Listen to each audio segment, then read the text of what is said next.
Philip Mountbatten's association with the Royal Navy started as a baby.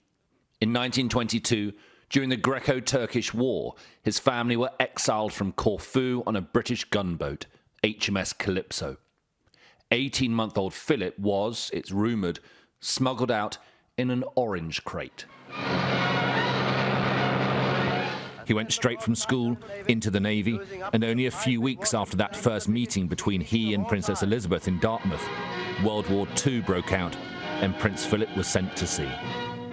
The war moved seaward, Cape Matapan, where Admiral Cunningham's Mediterranean fleet scored such a smashing victory over the Italians. During the conflict, he served with distinction and climbed the ranks.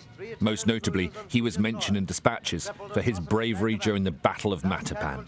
He was running the searchlights on board Valiant, and 3 very heavy Italian cruisers were sunk, and he was mentioned in dispatches by Cunningham for his performance then. So, already he was showing quite a lot of grit. He was a great sportsman, he was very popular. He was a chap, it was quite clear he was going to go far. In 1950, the newly married Prince and Princess moved to Malta as Philip took command of HMS Magpie. It was a memorable and enjoyable period for the young couple, the only time they lived outside Britain, and unbeknown to the Prince, it would be the pinnacle of his service.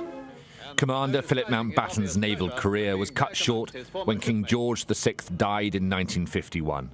He left military service reluctantly to be the Queen's consort. He had a very promising naval career ahead of him.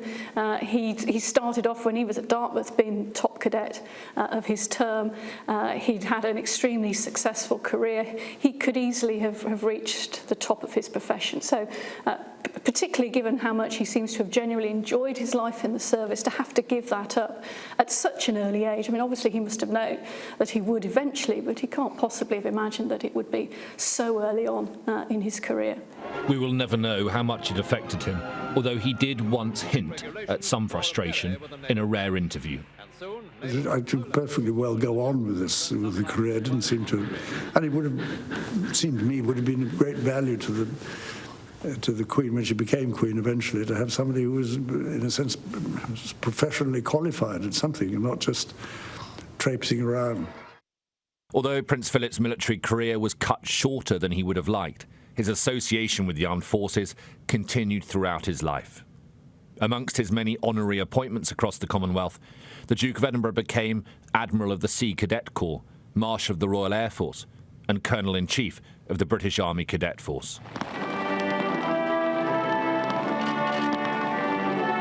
It was a sign of his duty to the armed forces that his final official solo engagement was to take the salute from the Royal Marines, aged 96 and in the pouring rain. He was the Captain General of the Marine Corps for 64 years, a role that he cherished.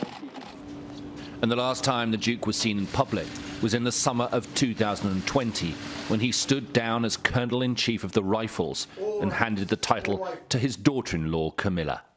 It ended an association with the regiment that stretched all the way back to 1953. We were all very proud of the Duke of Edinburgh, and he had served for 6 years through the war. He had shown his mettle. He was a brave officer. He was an old-fashioned naval officer. He was old-fashioned in his view, and that had huge strengths. We had a whole navy full of old-fashioned naval officers at one stage, and they had a great sense of duty. He loved the navy itself. He knew about seamanship instinctively, and those things were very important. And the navy realised that, and the navy loved him for it, and he was seen as very special. On his 90th birthday, the Queen appointed Prince Philip Lord High Admiral of the Royal Navy, the highest rank in the service that he loved. It was recognition of her husband's lifelong dedication to the Navy and the professional sacrifice that he made to serve her. Alistair Bunkle, Sky News.